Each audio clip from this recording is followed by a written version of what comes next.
नमस्कार मित्रों, मेरा नाम पंडित विकास ढोंडियाल है। आपका मेरे चैनल पे स्वागत है। आज जिस विषय पे हम चर्चा करेंगे वह विषय है संतान सुख। आखिर संतान सुख होता क्या है? संतान सुख का अर्थ होता है संतान की प्राप्ति और संतान प्राप्ति के बाद संतान से मिलने वाला सुखी व्यवहार। आज इस विषय को मैं क्यों लेकर आया हूँ, ये बहुत महत्वपूर्ण है। ये विषय मैं इसलिए लेके आया हूँ क्योंकि जब भी हमारे पास लोग आते हैं संतान को लेके अपने प्रश्नों को, तो उनकी बातों को सुन के हमें बड़ी पीड़ा होती है। यहाँ पे कई प्रकार के प्रश्न हमारे पास आते हैं, जैसे कि संतान, शादी हो गई, संतान प्राप्ति नहीं हो पा रही है। संतान प्राप्ति किसी कारण से या कई विलंब के बाद आपको हो गई, तो आपको संतान के स्वास्थ्य में रुकावटें आ रही हैं, या कई वर्षों के बाद जब संतान बड़ी हो जाती है या बचपन से ही संतान से एक सुखी व्यवहार नहीं मिलता, या फिर कुछ ऐसे प्रश्न भी होते हैं जहां पे लोग ये पूछते हैं कि महिला ने गर्भ धारण कर लिया है और अब क्या होने वाला है, लड़का या लड़की।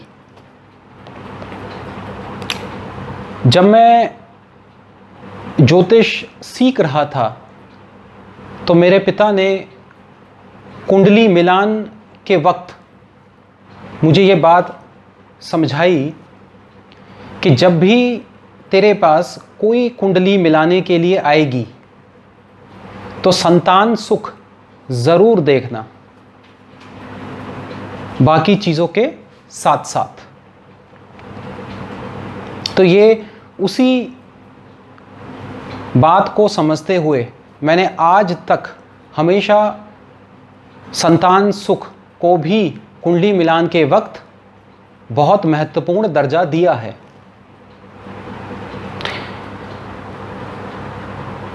आजकल एक समस्या आज गई है और वो समस्या ये है कि आजकल कई प्रकार के कुंडली के सॉफ्टवेयर्स आ गए हैं और अब लोग क्या करते हैं कि उन्हीं कुंडलियों के सॉफ्टवेयर में कुंडलियां मिला देते हैं।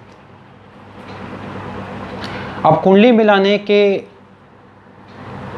से क्या होता है कि आप लोग सिर्फ उसमें देखते हैं कि आपको 36 में से कितने गुण मिल रहे हैं।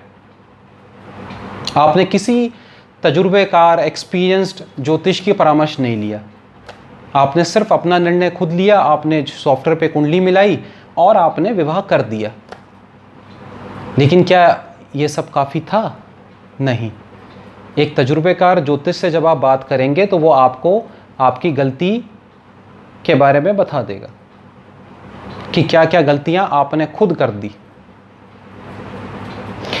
तो अपनी कुंडली या किसी की भी कुंडली आप सॉफ्टवेयर पे ना मिलाएं, इसके लिए ज्योतिष हैं। किसी भी अच्छे ज्योतिषी के पास जाएं, वहाँ अपनी कुंडली को मिलवाएं और आपके जो जो प्रश्न हैं, जैसे कि आज जिस विषय पे मैं बात कर रहा हूँ संतान का विचार, तो संतान का विचार भी कुंडली मिलान के वक्त आता है। आपको मैं एक उदाहरण यहाँ पे देता हूँ कि एक बार एक पति पत्नी मेरे पास आए और उनको संतान प्राप्ति नहीं हो रही थी। तो मैंने दोनों की कुंडली देखी, जिसकी कुंडली में दोष था मैंने उनको बता दिया कि आपको ऐसा ऐसा होता होगा। उन्होंने कहा बिल्कुल ऐसा ही हमें होता है। तो अब इसका उपाय क्या है? मैंने उनको उपाय सहित ये भी बता दिया कि आपकी 2 संतानें होंगी और वो ट्विंस होंगी। तो खैर, उन लोगों ने उस समय, उनके जो पतिदेव थे, उन्होंने हमसे कहा कि हम कर्म प्रधान व्यक्ति हैं, हम इन चीज़ों पे ज़्यादा पढ़ते नहीं। तो खैर, मैं इसमें क्या कह सकता था। वो किसी भी कारणवश मेरे पास आए हैं, चाहे अपनी धर्मपत्नी के वजह से आए हों या जैसे भी, उन्होंने मेरी बात सुनी और मैंने उनकी बात सुनी। कई वर्ष बीते, लगभग 7 साल से ज़्यादा। उनकी संतान हुई और 2 लड़के एक साथ ट्विंस हुए।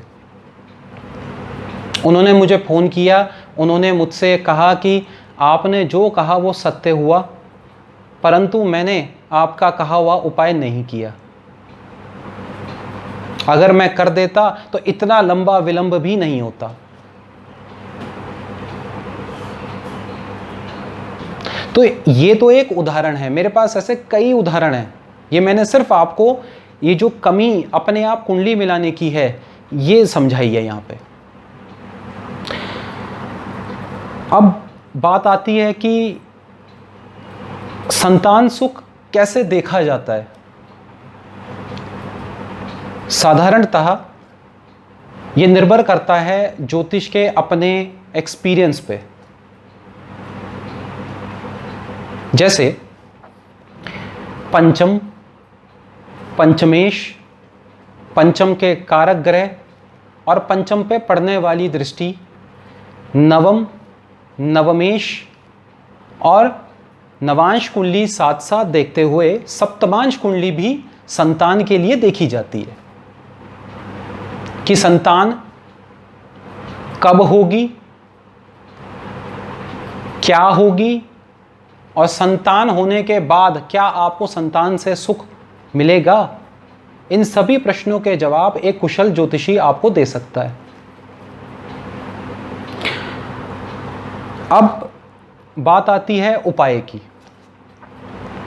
कि किसी भी प्रकार की संतान प्राप्ति में बाधाएं आ रही हैं या संतान प्राप्ति हो गई है, संतान के स्वास्थ्य में कोई दिक्कत है, या फिर संतान अब एक बड़ी हो चुकी है और संतान से बनती नहीं है। तो कई प्रकार की परेशानियां हैं, तो इनके उपाय क्या हैं। तो उपाय भी निर्भर करते हैं आपकी कुंडली पे, आपकी कुंडली पे कैसे ग्रह बैठे हैं, संतान की कुंडली कैसी है। तो उन्हीं बातों के आधार पे उपाय दिए जाते हैं। ये एक ज्योतिषी का अपना पर्सनल एक्सपीरियंस होता है और वो कुंडली को देख के ही उस समय उसका उपाय बताता है।